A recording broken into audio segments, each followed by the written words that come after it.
We went to Yemen in 2015, like not long after the Houthis had taken over. We did go to the presidential palace to interview the new head Houthi. Being in the presidential palace of a government that nobody wanted there is a dangerous place to sit. The Saudis could have bombed it any time.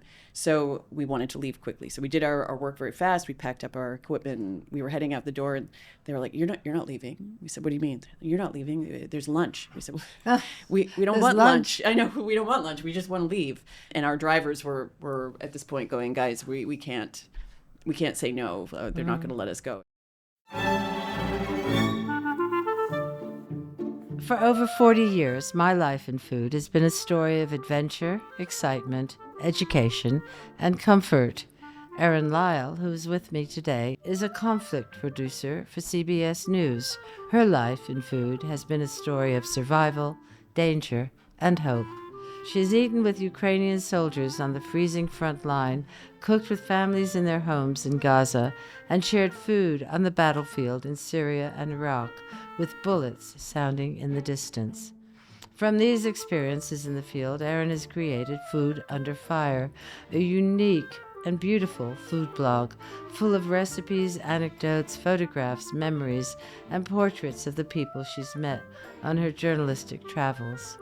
Today we're here together in the warmth and the safety of the River Café. Two women with different experiences, but with the same values and a shared knowledge that food brings us together in war and in peace, and brings us together today. We were just talking about that we met. Tell them how we met. Well, I normally cover breaking news and war and conflict for CBS, but once in a while I get to do lovely features, and we did a feature on you for CBS Sunday Morning, and about this podcast and about the book that came out of the podcast, and while we met on that day, I told you about the blog, and you said, you got to come back. So here I am. We thought, what a great story to tell. I say, everybody has a story, and this is a story to tell. Well, when I first started going to war zones, my parents and my friends would say, where are you staying, and what are you eating? And after a while, I realized actually the food experiences I was having in the field were so unique, and that people were interested in it, because how are normal people surviving when bombs are going off, when things are chaotic? And so that's why I started it. Food does tell us about a culture. Absolutely. Does it also tell you about a war? It does. I mean, food is survival, food is comfort, food is intimacy. I mean, it's always so surprising to me when we go to a place that's at war, that's under siege, that has very limited resources, and people share with us, because they have, I say it a few times in the blog in various anecdotes, but in a lot of these places they have so little, and then they share everything with us, and that is always a bit of a wow experience, because the generosity is always astounding. And someone shared, was it Nella, that shared a recipe for this borscht, and we thought, why would we want to hear a recipe from the River Cafe when you can hear it straight from the front line? So we went to Zaporizhia. This was, I think, in 2022, and where is that? Zaporizhia is just past Dnipro. It's sort of in the east of Ukraine, not quite the front line, although the Zaporizhia nuclear plant is obviously Russian held. So it's very near the front line in Ukraine. And at this point, they were getting all the refugees from Mariupol, whoever was able to escape. They were driving to Zaporizhia first. So we went to Zaporizhia to find those people and hear their stories. And our fixer, who's from Kyiv, had a contact in Zaporizhia named Nella. And she met us in her little Lada car, and from the beginning, she was feeding us. Like, we showed up on arrival, and she had made these mashed potato donuts that morning and kept them in her car in a rag. What were they like? They looked almost like a knish, a little fried dumpling, and inside was this warm, spiced mashed potato mixture. And she met us and immediately handed these out, and so we stood in the cold eating her potato dumplings. And then when we went back for a second day, we shot in the morning, and then she said, okay, that's it. You're coming to my house for soup. And we go into her apartment building, which is a classic Soviet style. It looks incredibly decrepit from the outside, but when you're in her flat, it's warm. She had 5 cats wandering around, and she just shoved all 6 of us around her tiny glass kitchen table and ladled out a borscht that she'd been cooking since the morning. So that is a recipe on the blog. Going into a home tells you so much, It's doesn't everything. it? It is just going. I always say that when somebody said, "What is the best restaurant in London?" I'd say home. Yeah. If you go to someone's home Or your house, in exactly. my house, but it's anyone's home. I think that there is something. We were once in Prague. Richard, my husband, got an honorary degree from the University of Prague, and we were walking down the street, and a woman came up and said, "I was at your ceremony yesterday, and it was so moving, and I loved your architecture." And she said, "Would you ever think of coming to my home for lunch?" We said, "Yes," immediately. And the next day we found ourselves in this little home in Prague with a kind of family silver. It was very, that had been handed down, and tablecloths that had been ironed for hours, it seemed, with embroidery. And we had this meal that she'd cooked, and her children were there. I remember it more than probably any restaurant I've ever been to. Absolutely. It's To get that kind of closed-door experience it's really unique. Yeah, and the generosity, as you say, and the trust. Yeah. Actually, the trust to say, I'm going to take strangers into my home and feed them is It's beautiful. massive. So, and to have it compounded by being in a war zone. So this is called Nella's Famous Borscht. Yes. And I was wondering whether you would read the recipe. Absolutely. It's the first recipe that we've ever had that didn't have the ingredients in a list. She wouldn't give us any measurements. Any measurements. Exactly. Yeah, I like that. Okay. She also cautions that it doesn't have giant chunks of meat, because that's not the kind of borscht she makes. But I It's suppose funny you could pull the meat off the meat that's simmering in here and keep them. But it's interesting because my father, as a big event in our lives, would drive us to New York to see theater when we were kids from upstate New York, and we'd go to the Russian tea room as a treat. And the borscht was always very red, very smooth, and not much, texture in my memory. And then the sour cream. But this one is quite a meaty potato. Ukrainian borscht is very different. It's closer to like a goulash. Yeah, it's that's more what like I thought. a stew. Yeah. And the Ukrainians, I've met the chef Yevgen Klopotenko, who's lobbied the UN and UNESCO to name Ukrainian borscht as a heritage product. So they take it very seriously. Okay. It's all right, we're going to hear the national recipe dish for Ukrainian borscht. So this is Nella's famous Ukrainian borscht. Simmer a large piece of either pork or beef in a large pot of water. Skim the fat, then add a whole onion and bay leaves. Simmer until you have a stock. Scrub and peel 2 potatoes, 2 carrots, and 2 beets. Add them to the boiling stove. After the vegetables are softened, remove and let the stock continue to simmer. Cube the potatoes, carrots, beets, and onions, adding tomato juice to the pan. Remove the meat from the stock and add vegetables. While they simmer, add sliced green cabbage and dill to the pot. Boil for 10 minutes. It's then ready to serve with sour cream, or you can let the flavors meld and eat it the next day. Simple. Delicious, simple. Sounds simple. But how, yeah. But I think my borscht would probably not equal Nella's. So you've only worked for CBS, and CBS sent you to London. So I moved to London in 2014. My first story once I moved here was the revolution in Ukraine, the Maidan. And my boss came to me and said, "Look, we haven't covered Ukraine in 30 years. Nobody in this office has ever been. We don't really have any contacts, but the story's yours if you want to go." And so I went, and it was an amazing time. I mean, we'd go out to the square every day, and I mean, the Ukrainians are so sort of creative in how they manage these things. The guys would be kitted out in sort of mattresses as a shield, and little colanders as helmets, and they'd be out there sort of throwing bricks against the government police. And there would be little old grandmothers pushing around carts. I've never seen anything like them. They looked like mini trains, and they were sort of soup tureens that were kept hot with wood, I think, and they just pushed them around, and they were dishing out soup, and the others would be wandering around with hard-boiled eggs, and it's just kind of amazing. Do you remember the soup, what it was? Yeah, it was borscht. It was borscht. Yeah. And what was that revolution? I'm sorry to be ignorant, but sure, what is they had a pro-Russian president at the time, Yanukovych, and he had he was moving closer to Russia and away from the EU, and so they were protesting that. And in the end, he fled, and the protesters sort of quote unquote won. Right. And that was that, and that was the start of sort of everything we've seen since then. And that was your first kind of intervention, your first experience. That was my first. How big was the crew? When you It's went, usually. do you try and take a small? It's usually 4 of us. It's usually producer, correspondent, cameraman, and security advisor if it's a dangerous place. And then once we're on the ground, we pick up a local fixer translator who helps us get around. From there, I went to Crimea and then eastern Ukraine because at this point Russia was invading in the east. And so I've been covering Ukraine for 12 years. Is Ukraine been your focus? Yeah, Ukraine. Well, the Ukraine and the Middle East generally. But that is also when I started the food blog because I thought there's some interesting things happening out here. And what else did you eat in Ukraine? Do you remember other than the borscht? There's a lot of really sort of hearty, bone-sticking food, which is perfect when you're fighting a war in winter. So there's kasha, which is a sort of buckwheat. Kasha. My grandmother made kasha. Yeah, that we used to have. Yeah. So there's a lot of kasha around. The mountainous regions make something called banosh, it's like a polenta. It's cornmeal, and then they mix it with cheese, and they top it with mushrooms or sort of bacon. It's really, you eat it, and after six or seven bites, you can't eat anymore because it's just expanding inside you.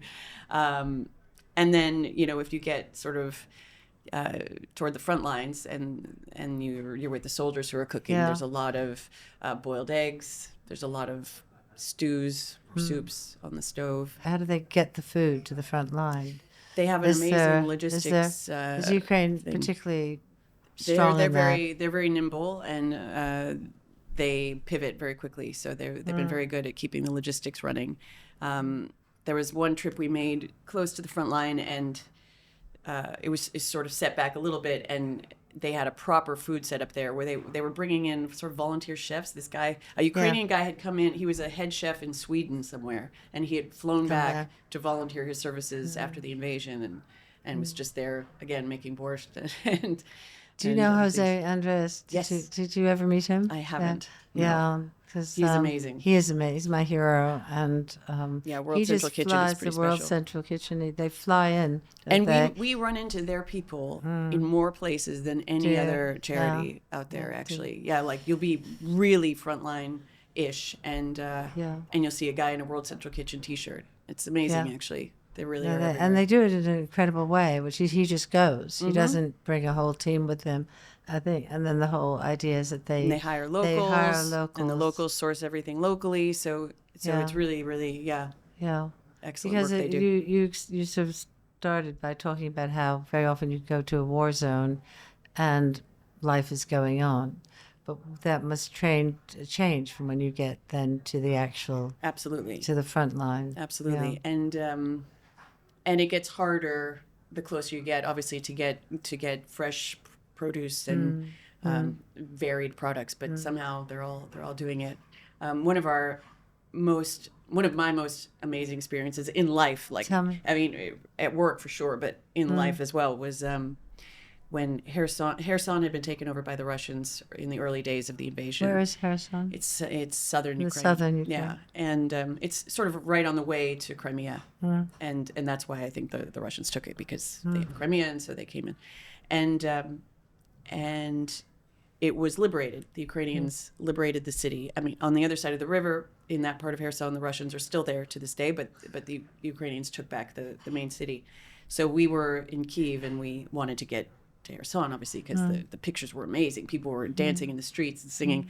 So we started driving, and then we passed through checkpoints to get closer and closer. And finally, we get to the final checkpoint outside of Kherson, and they said, sorry, we're closed. The president is coming tomorrow, so we're not letting anyone else in. You can come back tomorrow morning when Zelensky arrives. We said, okay. And at this point, we had driven for hours. And I was not going to drive back to our hotel in Odessa, which was, again, hours away.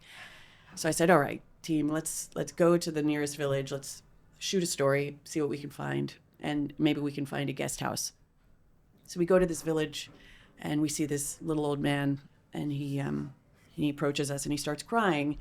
And he basically tells us a story of how the Russians had taken over his mother's home, and they were living there, the soldiers, and they were trashing the place. I mean, it was turning into a pigsty. And finally he said he had had enough, and so he went to the house and said, guys, you've got to get out of here. This is so disrespectful. Please leave my mother's house. And they said, okay, old man, here's a shovel. Why don't you dig your grave? So they made him dig his grave for 2 nights. He didn't tell his wife about this. He just went. They were like, "You're coming back, or we're going to find you." So he went back and he finished digging his grave, and he shows us this. I mean, it was like a perfectly rectangular grave, and finally he says, "Okay, I'm done." And he fully expected, to get shot and thrown in the grave. And they were kind of drunk and laughed at him and said, "Whatever, nice, get out of here." And so he left. So he tells us this story. He shows us the grave. He shows us the trashed house. And it was a sort of an amazing story. And then I said to him, listen, we're a team of 7 because we had some drivers, everything involved. Is there a place around here we could spend the night? Like, we have our own food, we have a generator, we have a Starlink, we just need a place to crash. Is there a guest house? And he said, well, you're staying in my house. Like, of course. We have food, we have a place for you to sleep, and we even have lady wine for you. I said, lady wine? What is lady wine? He said, well, we have hard wine for the men and like a softer wine for the ladies. I said, okay, that sounds amazing. Lady. So he brings us back to his house, which is essentially a junkyard. He's got all these cars on blocks and 7 dogs and sort of, a little shack there. And he brings us in, and his wife is turning one room into a bedroom for 7 people. And she has taken everything in her kitchen and cooked it and put it on this little rickety table, and we sat around this table, all 7, 9 of us, however many we were, eating like just a plain pasta topped with a sort of spicy tomato pepper mixture and bread with salo, which is the pork fat that they eat, and garlic. I know. You have some bread, and of course lady wine, which we. So tell me about lady wine. So it tastes like wine. I mean, it's homemade. Everything they were serving us was basic. They had moonshine, vodka. They had homemade lady wine and a harder wine. So I guess it's just the level of fermentation. So it tasted like wine, but maybe slightly fizzy. Amazing. In a big jug. I think the men also ended up drinking it as we made our way through the supplies. But it's those kind of moments. Yeah. Where you just go, oh my God, humanity is an amazing thing sometimes, right? And for them as well, because they could unload the trauma of occupation, right? They finally had people sitting around their table going, like, tell us everything. Yeah. So for them, it was, our poor fixer was going a mile a minute back and forth in English and Ukrainian, but it was pretty special.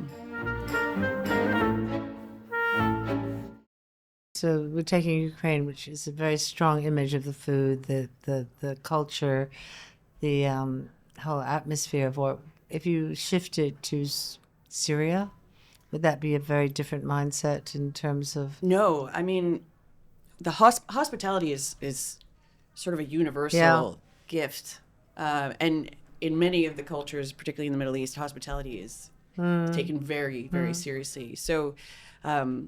Again, I've had amazing experiences in Gaza where families have taken us into their homes. Tell us about Gaza. My last time in Gaza was, I think, 2017 or 2019. We haven't been able to go in for this current conflict. And at the time, our producer there has a very big family, and they would invited us to their watermelon farm, and we would sit around eating watermelon and salty white cheese and. Then all the women in the family would cook and invite us into the apartment, and it would be rice and meat and stuffed grape leaves and dips and fattoush and all the yummy things. And it's just, I mean, it's pinch yourself moments because you're in a place and you have a vision of a place, particularly if you haven't been, if you're just watching your TV and you're watching war in Afghanistan or Syria or Gaza or whatever, you think it's 360-degree destruction.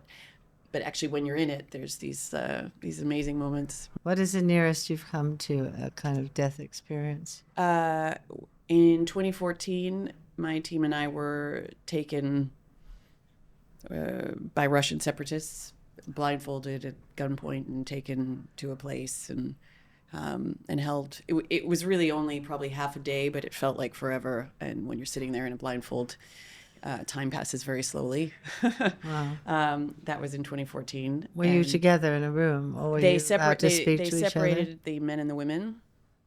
So I think the men were more worried than we were because they didn't know what was happening to us. But honestly, they sat us down in chairs. The men they didn't give chairs to, but they sat us down in chairs and gave us a cup of tea. But And then what happened? How were you? I think at the end of the day, those of us who had been taken had been able to alert our bureaus back in London that it had happened. So there was a lot of phone calls being made behind the scenes, and I think they just realized they made a mistake.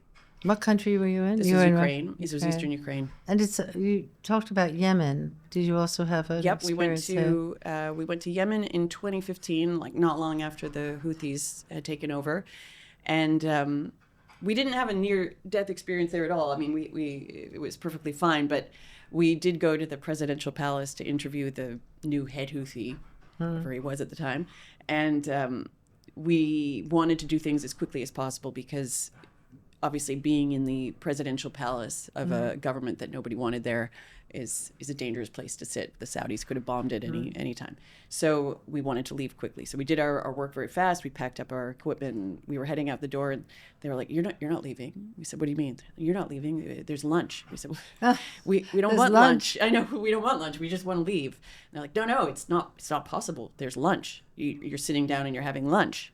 We said, and our drivers were at this point going, guys, we can't say no. They're not going to let us go. So we said, okay, let's sit down and have lunch. And so we were sort of forced to have lunch with. Do you remember what you ate? I do. It was rice and meat, and actually a really great Yemeni dish that I didn't know existed until I was there, which is a sort of shrimp stew. I didn't know they ate a lot of shrimp in Yemen, but it's sort of tomatoes, shrimp, spicy peppers of some kind, sort of cooked down until it's kind of pasty, and you eat it with a really nice bread. Yeah. So lunch was great, but I ate it probably too fast than I should.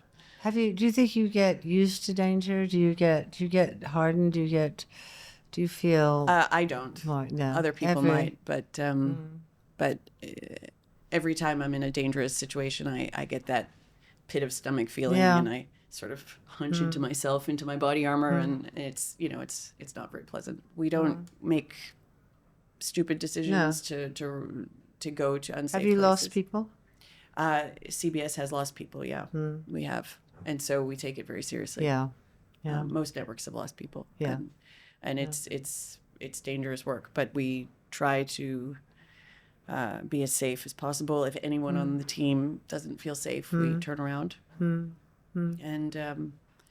And we try to give as accurate a picture of what's happening without undergoing the risk as much as possible. I was talking to someone in journalism about about news at the moment. You know, what we see in news, and there's so many people with opinions that you listen to, telling you what to think or helping you to navigate a very complicated situation.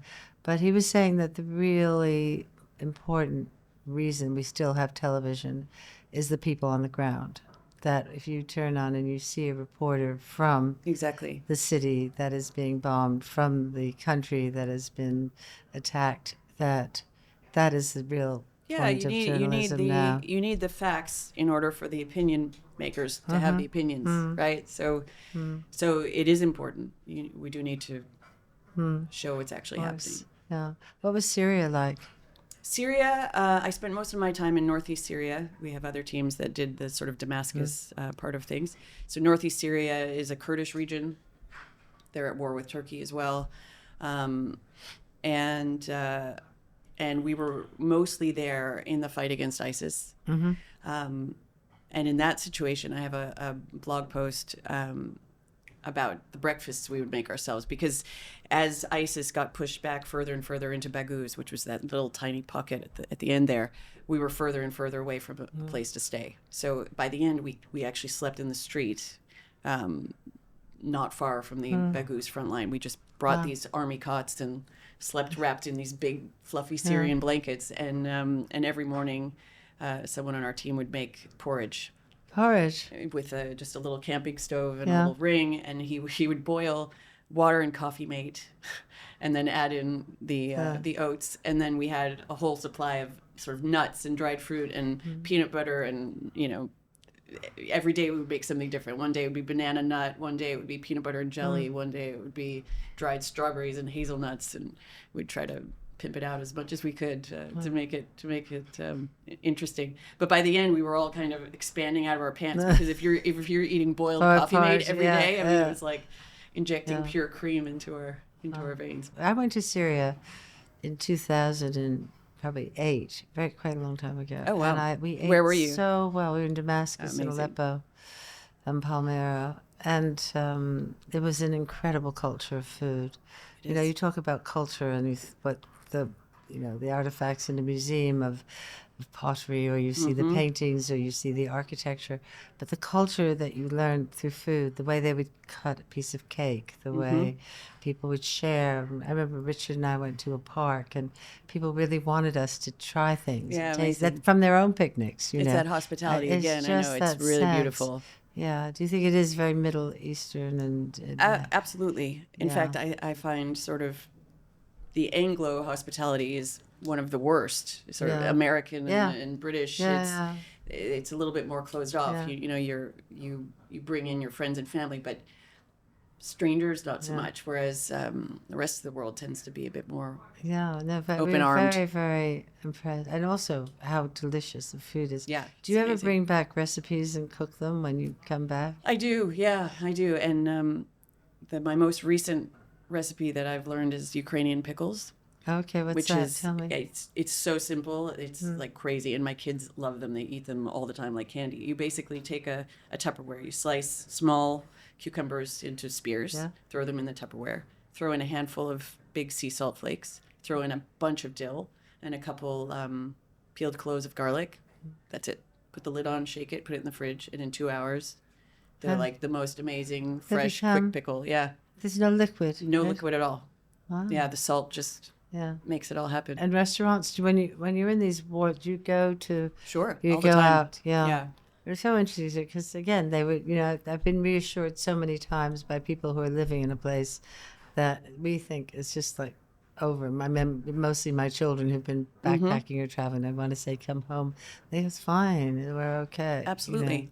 And even in Ukraine, we were in Dnipro a couple years ago, which is, again, not far from Zaporizhia, so not far from the front line. And I met a guy who had just opened a restaurant. And I said, "What? Like, it's 2022. You just opened a restaurant? What are you talking about?" I know. And he had been an egg distributor. Yeah. And literally the Russians bombed his egg warehouse in Kyiv and destroyed all his eggs. Yeah. And out of his broken eggs, he said, "You know what? I always wanted to open a restaurant." So he opened a restaurant in the middle of war in Dnipro. Yeah. I just thought, like, that is Go for amazing. it. Exactly. Yeah, Of all like, the times and all what a the places. bet on your country Yeah. that you're going to survive this. that Exactly. You're opening a restaurant. Yeah. Like, one of the hardest things to do in this world is Yeah. you would obviously know. Yeah. I mean, come on. Amazing. Yeah, but it is a hope in the future.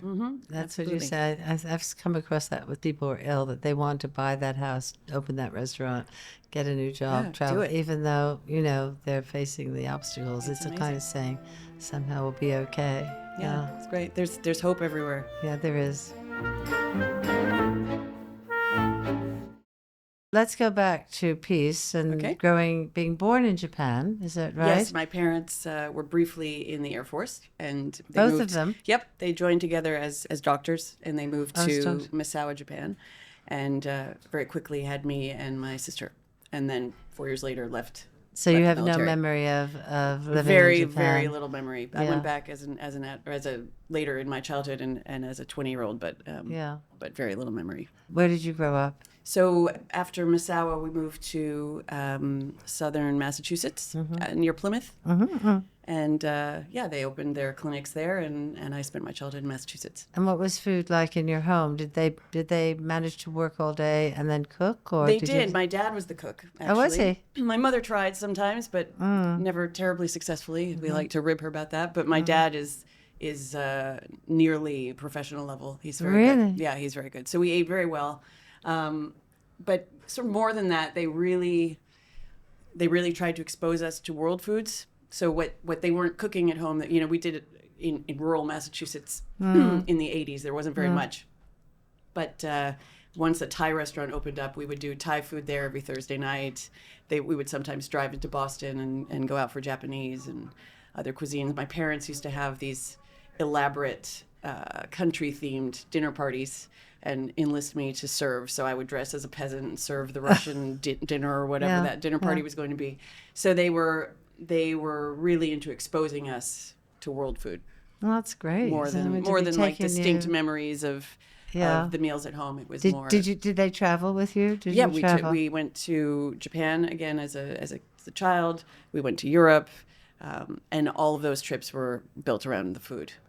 They were never big museum goers. It was all about the restaurant booking. Did you travel around the United States as well? We did. Yeah, we went out west. We had these great epic road trips around the Grand Canyon. I have an amazing childhood memory. I was probably 10, where they woke us up early. We were staying in a cabin near the Grand Canyon. They woke us up super early. It was still dark, and we went to the Krispy Kreme, which was open, and had the hot donut sign and got hot donuts and coffee, and then went and sat on the rim of the Grand Canyon, like dangling our feet, eating these hot donuts and drinking coffee and watching the sunrise. Were they young? She was parents? 27 when she had me. They sound very energetic. I think they just are energetic. Yeah, they are fun. What was it like when you left home? Because of how they raised me and because I was exposed to travel so young, I think, I was desperate to get a job that had me travel. Mm-hmm. And I didn't know what that job was going to be, but I knew I wanted to be living in the world. So I applied to the Georgetown School of Foreign Service because it had the word foreign in it. That's nice. And I thought, whatever comes of this, it will be something in the world. So I went to Georgetown, very briefly thought about being working for the State Department, but bureaucracy is not for me. Yeah. And I had a brief stint after that as an investment banker in New York because I thought maybe I could be an international woman of finance. Yeah.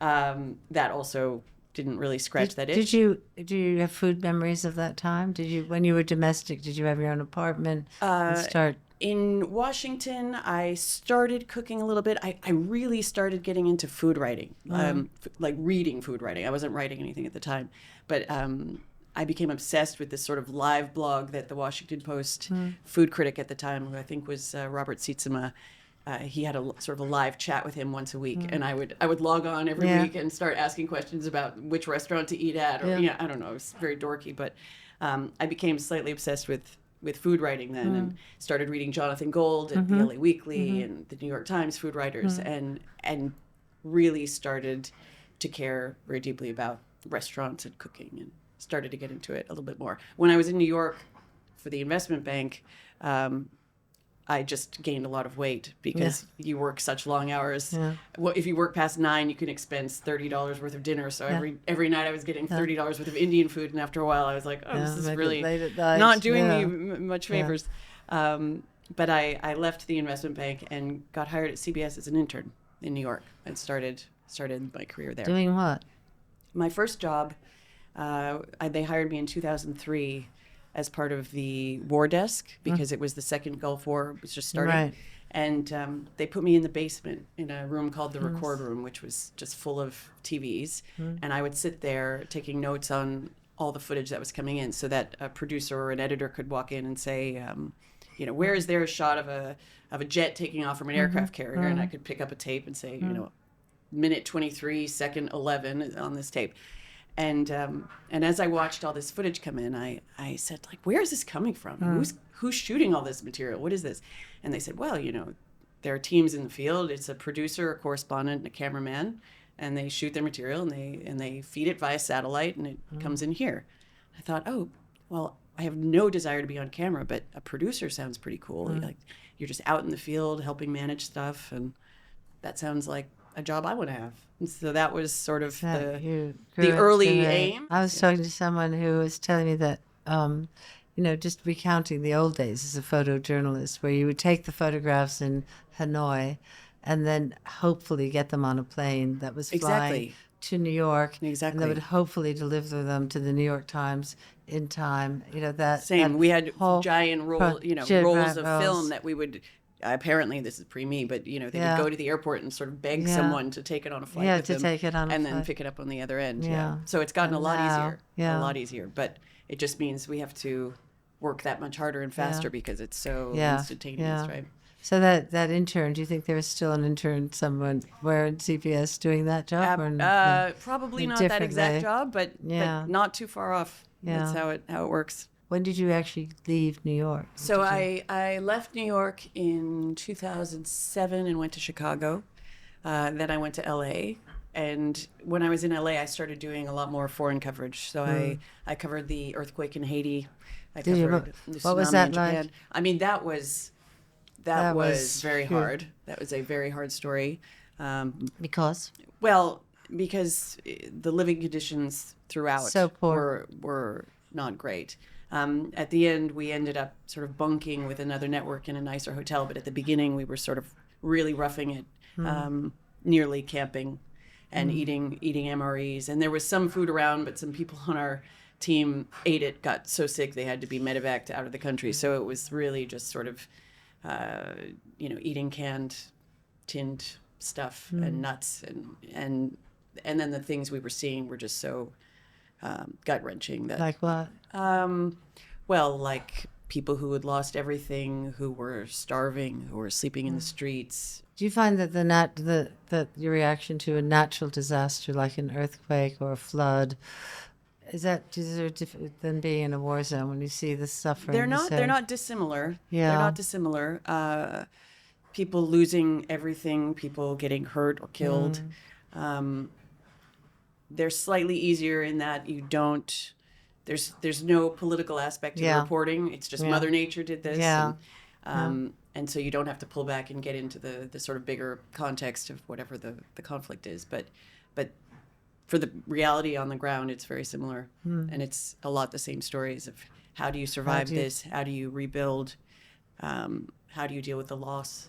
I also did sort of the tsunami in Japan and then the Arab Spring in Egypt. And after a while, a job opened in London, and by that point, they saw that I could handle myself in war zones. If you were interviewing somebody for a job as yours, what are you looking for in a character? For my exact job, resilience, calm. I mean, ultimately, the job of a producer is the problem solver, right? How do you make television if there's no electricity? Where do you put the crew if there's no hotels? Who is going to be driving you around? Who can you trust? How do you get out of a bad situation? How do you make television? That I think just being nimble, being quick thinking is probably the number one characteristic. Food, as you were saying, gives you joy. It gives you knowledge of a culture. It also gives you comfort. And so is there a food that when you try and have with you when you know you're going to be in a difficult situation, or is there food that you lean to when you That's my want comfort to? food. That is your comfort food. I'd say my comfort food is sort of melted cheese. Like if I'm at home, it's a grilled cheese or a quesadilla. Yeah. And if I'm on the road, if I'm in Ukraine, it'll be like a Georgian khachapuri. The cheesy I bread. don't know what that is. What is that?